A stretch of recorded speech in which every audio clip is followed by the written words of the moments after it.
Alright guys, welcome back to Full-Time Executive Gaming, and today I'm going to teach you all about potions. Okay, so, the first thing you need, before you brew any potions, you need a brewing stand first. So I'm going to show you how to craft a brewing stand.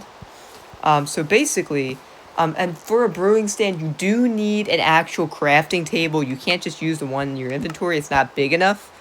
So basically, you go in the crafting table, and you can search up brewing stand. Just, all you have to search up is brew, and then, it pops up. You don't need to search that whole long name. Anyway, so basically, a brewing stand is crafted from 3 cobblestone and 1 blaze rod. Of course, in that formation there, but obviously you guys know how to get cobblestone. I mean, you don't need a video for that. But the thing is, you do need to know how to get blaze rods. Blaze rods are way more complicated. So I'm going to tell you before I do it. The first thing to finding blaze rods, the first thing you need to do is you need to go into the nether. And the second thing is you need to locate what's called a nether fortress. Now, a nether fortress, they are not common. They are pretty rare, but over a bastion remnant, and in Java Edition, you have a 40% chance that a nether fortress will spawn over a bastion remnant. So you have a higher chance in Java Edition than Bedrock Edition.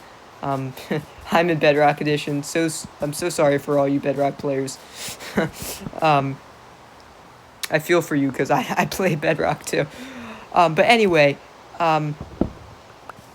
basically, yeah, so you have to go into Nether, and once you find a Nether fortress, I'll show you the next steps when I'm in the Nether. But basically, yeah, this is going to be rarer than the Bastion Remnant, because there's a 60% chance that you'll find a Bastion per chunk, and there's a 66% chance in Minecraft Bedrock Edition. Especially in Minecraft Bedrock Edition, when last video I showed you, I was talking about how you get golden bastion. Bastions are much more common than nether fortresses, especially in Bedrock. It's significantly rarer. But it's still possible. And in fact, I was lucky enough to, right outside my first portal, which is this actually my first portal I ever built, though I decorated. It was when I got outside that nether portal, like 20 blocks away was the nether fortress. I was so lucky, but that was because I was really lucky. Anyway, I'm going to go into the nether, and I'm going to show you guys basically what the nether fortress format is. Some farms I created around blazes that drop the blaze rods, and you need to know about blazes in the nether fortress. Anyways, I'm in the nether, and anyway, once you're in the nether, again, the ghast like last video that just keep, harassing me all the time. Oh my gosh, this is insane. This is not good. Oh gosh. Okay. Yeah, I'm just gonna have to keep running, and I'm gonna die before I get to the nether fortress. This is gonna be ridiculous. Oh my god. Anyways, where is this thing? Oh, there it is, right there.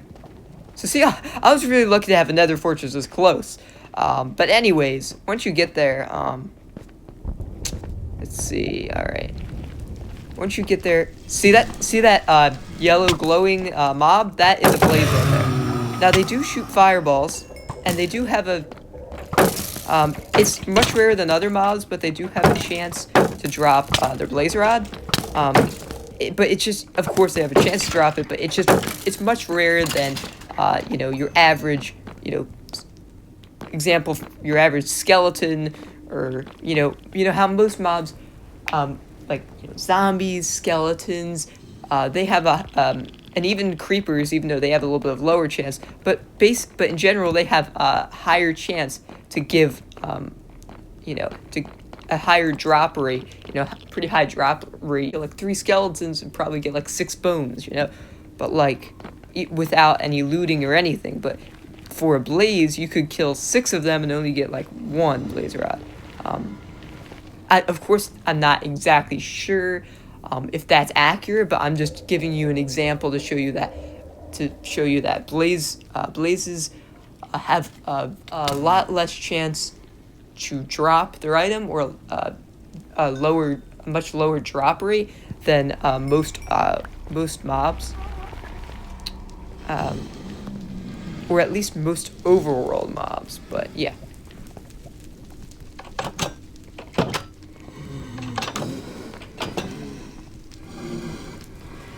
Now, this is a farm I made for blazes. Now, sometimes they do spawn outside of the farm, and there's no way to, like that blaze just spawned outside of the farm. You can't prevent that, but it's just much rarer since it's just a small space like this. But you can see, when you kill one, you get something called a blaze rod, and this is what you need to craft a brewing stand. And the thing is, with the blaze rod, you cannot get a blaze. You cannot find a blaze anywhere else in the Nether except for in or around the Nether fortresses. Within maybe 5 block radius, because some of them just like start to fly away because they can fly.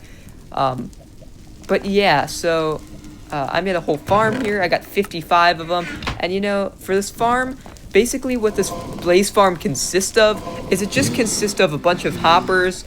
This is a blaze spawner. You find spawners in the Nether fortress, but if you don't protect yourself, it can become overwhelming very quickly with all the fireballs that are being shot at you. So basically, the blazes will eventually come close enough to you, and then you'll just hit their feet, or whatever the bottom of them is, if it's even feet.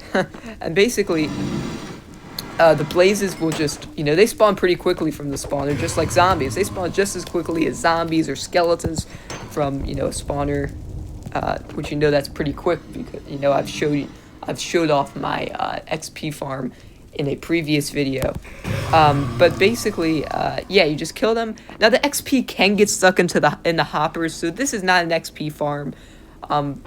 Please do not, this is a big disclaimer, do not use this for your XP farm, because unless you have slabs, if you have slabs, it's going to be hard to hit the blaze's feet, and then you could get the XP, you would get the XP, but then it's hard, but then you really can't hit the blaze's feet, so, it ends up, the XP ends up getting stuck, because you're not going to be able to use slabs, because you're not going to be able to hit the blazes if you do, so it's not an XP farm. You're probably going to get, at most, probably like 1/4 of the XP that was dropped by these blazes. But luckily the blaze rods never get stuck. All of them siphon into this chest. They never get stuck, so you don't have to worry about that. So you should create this, because this is really good for getting blaze rods. But the XP, you're not going to get a lot of XP. You're going to get 100% blaze rods, probably 25%, only 25% of the XP. But yeah, this is really good for your, getting blaze rods. And you're wondering, well, wait, don't I only need 1 blaze rod because I only need 1 to make the brewing stand? Well, no, you actually need, if you start brewing consistently, maybe you could kill, a couple blazes left and right, but you're gonna get ambushed by some of the other mobs in the Nether fortress, which there's wither skeletons, but I don't want to get too into that yet, because that's because there's some items that are dropped from wither skeletons that are tailored more toward a later video, but basically you'll need a lot more, because each time you brew, you need blaze powder, which you get craft from 1 blaze rod equals 2 blaze powder. Basically, the thing is, you need blaze powder as fuel for your brewing stand, and each potion uses 1/4. Each 3 potions, because you can brew 3 potions at once. Each 3 potions you create, basically you're going to use up 1/4 of a blaze powder. So, oh my god, bro. Yep, sometimes this happens every once in a while. Like I told you before. No big deal. You can easily defeat one blaze. That only did like a half a heart to me. It's not a big deal. But yeah, so basically, yeah, you're gonna need blaze rods for fuel. So you'll probably want to make a blaze farm probably as soon as you can. Of course, one hopper takes 5 iron and 8 planks for the chest. But mostly the 5 iron is like pretty expensive. But remember, if you listen to my previous video where I taught you how to go down to level 15 and strip mine for iron, then this won't be a problem. All these hoppers won't be a problem. But yeah, you're gonna need a blaze farm because you're gonna need a decent amount of blaze powder for your potions that you brew. And especially if you want a wide variety, you're gonna brew a lot of potions because most people want a wide variety of potions. And when you brew a lot of potions, you're gonna need a lot of blaze powder for fuel. So yeah, you're gonna need a lot of blaze powder. But I'm not gonna show you anything else in survival. I'm gonna go to my creative world because I have a whole chart about how to brew potions. I'll tell you when I'm back. Anyway, I'm back, guys, and I'm in my creative world, and maybe I say, I'm gonna just give you a little preview in how the brewing stand is formatted. It's not gonna take that long, because there's not much to understand about the formatting of a brewing stand. But basically, if you place a brewing stand down, it's gonna look like this. So you can see the outline of a blaze powder and 3 bottles of water that you'll put in there, or potions you want to put in there. I'll explain that later why you would need you would need to put potions in there, because you need basically you would need potions sometimes to brew other potions. But anyway, basically how it works is I'll just show you. You're gonna need so you put your blaze powder in that left-hand slot, top left slot, and then you'll put your water bottles into the 3 bottom slots, and then you're gonna put whatever the ingredients to brew your potion is. You can only put 1 ingredient at a time, but just so you know, most base potion, basically, it's a very rare instance that you're not going to use netherwort for your base potion, which netherwort is also found in those nether fortresses. So if you look around, there's going to be stairways, and next to this, you just search around the nether fortress, there's going to be a couple rooms with stairways. Next to the stairways, there's going to be rows and rows of this red stuff growing from the soul sand, and basically that stuff is netherwort, so you're going to want to collect that, because that's basically the base of 99% of potions. And the thing is, you can make your own netherwort farm. So you can when you collect that netherwort from the nether fortresses, if you don't have soul sand, you should collect the soul sand that's there, and then you can make your own netherwort farm, which I have, and that's the first thing you should get when you're in the nether fortress. Do not worry about the blazes. Get that netherwort, because if it's the base of all potions, so you're gonna need the most of any potion ingredient. You're gonna need of netherwort, because it's basically a necessity for all base potions, which are called awkward potions, or the base potions. So when you brew them, it's gonna, with water bottles with netherwort, it's gonna end up being called an awkward potion. That's what you want. basically, if you brew the 1% of potions that isn't a base potion, but like the first thing you brew is that, what's going to end up happening is that potion's not going to be usable, because the only way you can make it usable is if you make it an awkward potion. So you can brew something that's not an awkward potion. You can brew a base potion that's not an awkward potion, but it's just not gonna work. It's not gonna work with any potion. You're not gonna use it. It's not gonna work with any potion. So just don't do that. You don't want to brew any base potion that is not with netherwort. Just don't do that. Don't mess around with that. But basically, so you'll know if there's you'll know if there's potions in a brewing stand, because you'll see like potions hanging from the tips of the brewing stand. As you can see, you'll see like red. It looks like they're always red no matter what potion that's in there, or if there's if there's water bottles in there, if there's like whatever type of potion in there, it doesn't matter. It's always red. But basically, if you see like red potions hanging from the brewing, each of the corners from the brewing stand, basically you'll know that there's potions in there. And if you take one out, you'll see that there's one. You'll see that there's one missing. Take two out, you'll see that there's two missing, and then if you take all three out, you'll see that they're all missing. So it actively updates, and that's how you'll know how many potions are in there. Just a fun fact. But and then the like golden bar that's below the blaze powder basically is showing you how much of that blaze powder is used. So it can be used 4 times before it uses another blaze powder. So it will go down by 25% each time you use it. And then once that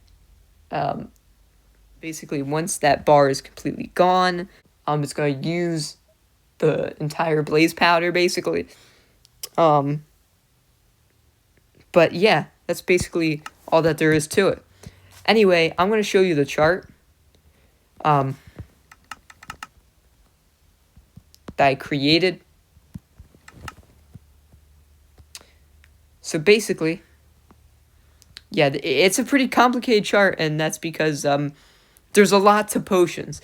So I'm going to explain each individual potion right now from my chart. So the first potion is a potion of weakness here. Now we're going to start off with the normal potions. So the normal potions the first one's a potion of weakness. You need netherwort and a fermented spider eye. For a potion of regeneration, you're going to need a netherwort and a ghast tear for regeneration. And just so you know, I'm not going to say netherwort anymore, because basically most of these consist of netherwort. When they don't, I'm just going to tell you if there's anything different with the base. But if I don't talk about the base from now on, just assume that it's netherwort. Because I don't feel a point. There's no point in saying that the base is netherwort if most of them are going to be netherwort, and I'll tell you when it changes. But you can see from the chart that each one is netherwort. So a potion of instant health or potion of healing consists of a glistening melon. You'll need a glistening melon for that.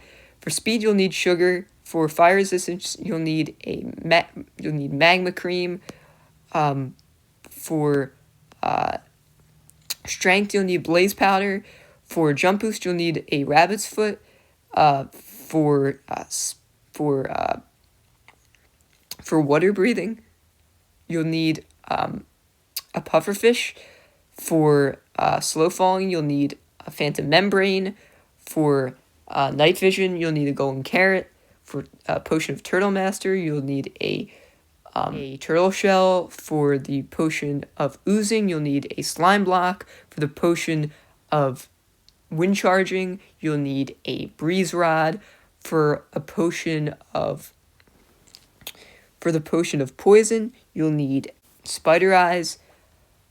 Now, this is, you know, the base is the same, but this is where it gets slightly different with the ingredients, because you'll need to do multiple steps here. So basically, so for the potion of invisibility, you're going to brew a potion of night vision with a fermented spider eye, and fermented spider eyes in a brewing stand always take that potion and make it the opposite. So if it's night vision and you can see, it will make you invisible and make an invisibility potion. That's basically how Spider Eye works. So basically, it will take the potion of leaping, and basically you'll take the potion of leaping, put it in a brewing stand, and then put it with a fermented spider eye, and invert it to be a potion of slowness.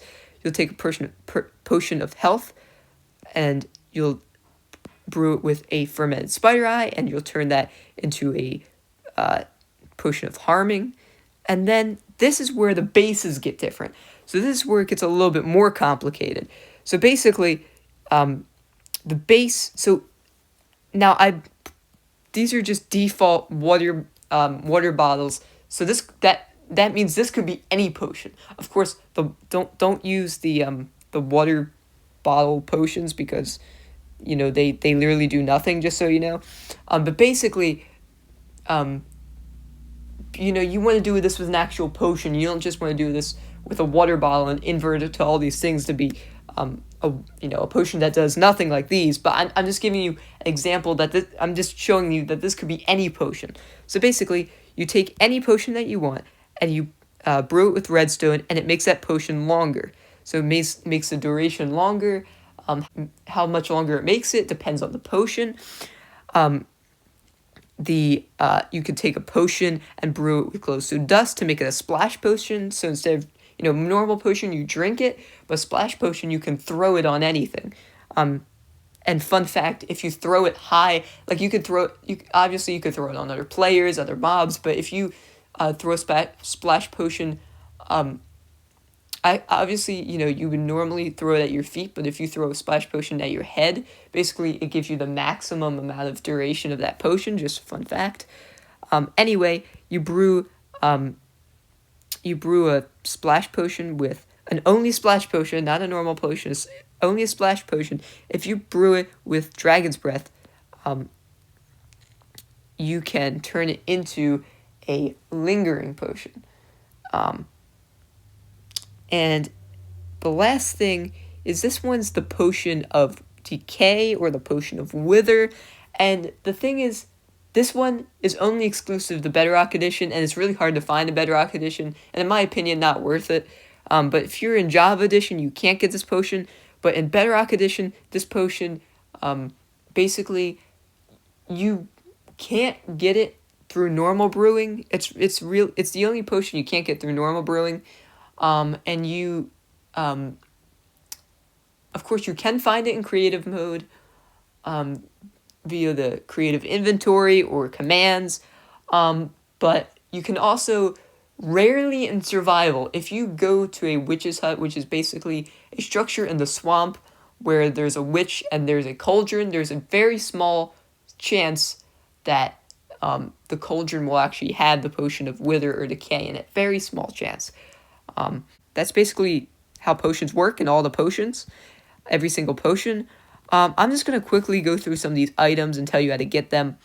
The items I haven't explained before. So fermented spider eye, basically you take a spider eye because you have a chance of getting a spider eye from a spider, and basically you'll take that spider eye and then you'll craft that spider eye with a red mushroom and a brown mushroom, and you'll get a fermented spider eye.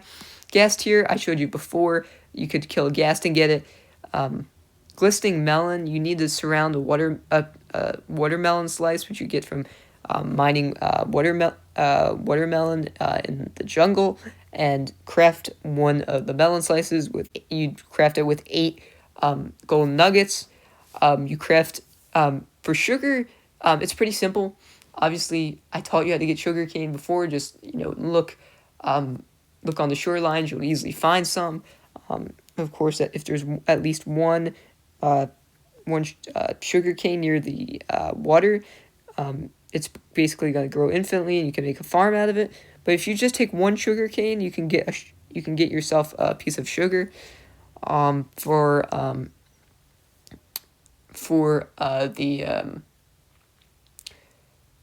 the magma cream, basically, you kill. Remember how I was telling you about magma cubes before in my previous videos? You know how in the Nether there's magma cubes, and they're the ones that were, those big cubes, and they're those cubes that were kind of just bouncing all around the Nether. If you kill them, you have to, they keep splitting and splitting and becoming smaller and smaller. And if you kill the baby ones, like the really small ones, you'll get magma cream. I taught you how to get blaze powder. For a rabbit's foot, you need to kill a rabbit, and you'll have a chance of getting a rabbit's foot. For the pufferfish, you have to go to a lukewarm ocean. That's the ocean with coral and stuff. You have to go to that ocean. They're one of the rare oceans. Normally the cold oceans, and the warm oceans are common, but the lukewarm is like a rare variant of ocean. Basically, pufferfish will spawn. If you kill one, a pufferfish will always give you, you can always get dead pufferfish, and it's just called pufferfish. But yeah, for the phantom membrane, basically, I taught you this a while ago, briefly, but I don't know if you remember. But basically, a phantom membrane, you kill a phantom, and basically, you'll kill it, and you'll get its phantom membrane, and basically, well, you have a chance of getting a phantom membrane when you kill a phantom,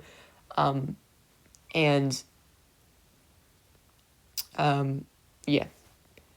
And then for golden carrot, you basically surround a carrot with 8 golden nuggets. And actually, just so you know, just as a side note, this is golden carrot is the best food source in the game. That's why you see me eating it in survival a lot. It's because it's the best food source in the game. Just so you know, if you guys want to know, the best food source in the game that heals you the fastest and gives you the most saturation, it's going to be, which basically ends up you having more health and giving you like regenerating faster in the long run. It's the golden carrot. Now the turtle shell, it's a little bit more complicated because you're going to need to wait for turtles to lay eggs, and for those eggs to hatch and baby, and you're gonna have to wait for those babies to basically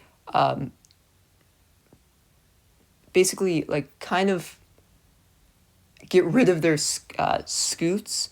So if you get 5 of those turtle scutes, basically you can make a turtle shell. And also this gives you a little bit of extra water breathing too, if you just want to use it for armor purposes and not just potions. A slime block is pretty simple. Slime spawn on slime chunks. So basically, there's going to be, a chunk is basically a 12 by 12 space. There's a big grid in the Minecraft world, and each square is 12 by 12. So it's a very rare chance, but some chunks are slime chunks, and slimes will spawn underground a lot. And if you kill slimes, you'll get slime balls, and then 9 slime balls equals a slime block. But you can also find them in swamps, but you have a rare chance. You have a chance if there's a moon out. If there's no moon out, you have a 0% chance of finding any slimes in the swamp. But the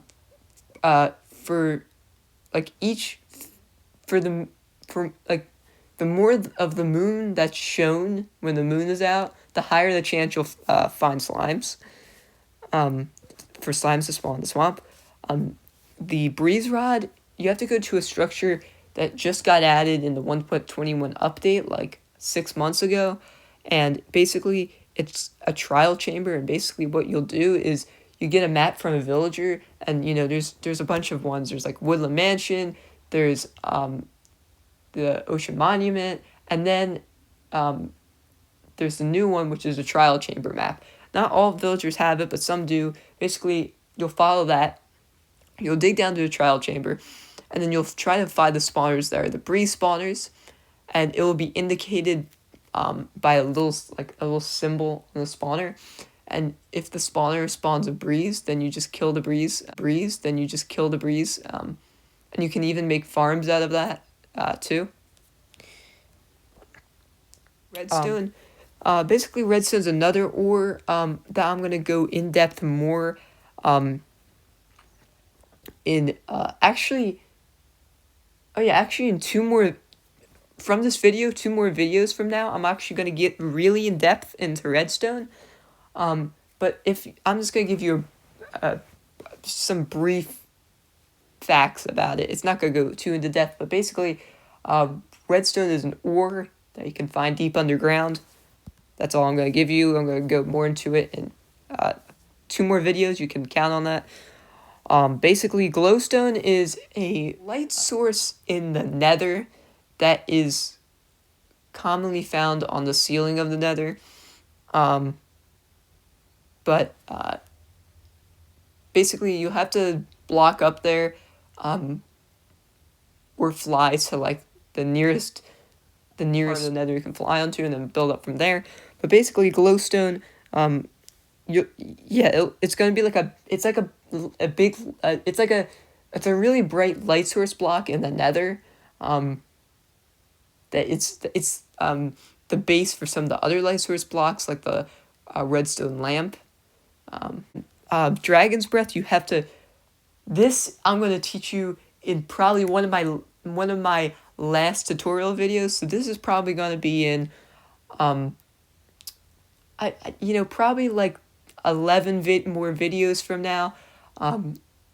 It's gonna be one of my last tutorial videos, and then once my tutorial videos end, then I'm going to do some new Minecraft content.